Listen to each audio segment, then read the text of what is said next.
Сахалинде каза болгон 2 кыргызстандык жарандын сөөгү өз мекенине жөнөтүлөт. Бул тууралуу Кыргызстандын Орусиядагы элчилигинен билдиришти. Маалыматка караганда Сахалинде заводдун имараты кыйрап, анда 2 кыргызстандык жаран көз жумган.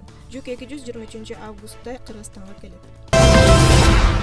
Араван районунун Керметтоо айыл өкмөтүндө өрт чыгып 2 адам каза болду. Бул маалыматты Өлкөчө кырдаалдар министрлигинин басма-сөз кызматынан тастыктады. Күбөлөрдүн айтымында Ош-Араван жолунун 13-чакырымында жолоочулар үчүн атайын намазкана курулган.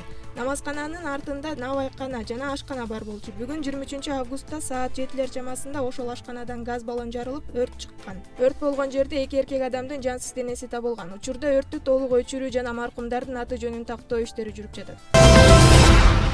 Жайыл райондук милиция бөлүмүндө бычакталып каза болгон студент Бурулай Турдаалы кызынын өлүмү боюнча иш сотко өтүп, отурум өтө турган күн белгиленди. Бул тууралуу Бурулайдын атасы Турдаалы Кожоналиевдин адвокаты билдирген. Анын айтымында Бурулайды өлтүрүүгө байланыштуу шек саналган Марс Бөдөшевдин ишин кароо 5-сентябрда. Ал эми милиция кызматкерлеринин үстүнөн козголгон ишти кароо 10-сентябрга коюлду. Эки иш тең саат 10 Жайыл райондук сотунда өтөт. Адвокат Рамазанова биринчи эле соттук отурумда Жайыл райондук сотуна жана прокуратурасына көрсөтүп, Бишкектин Свердловск райондук сотуна өткөрүү тууралуу өтүнүч келтирерин кошумчалады.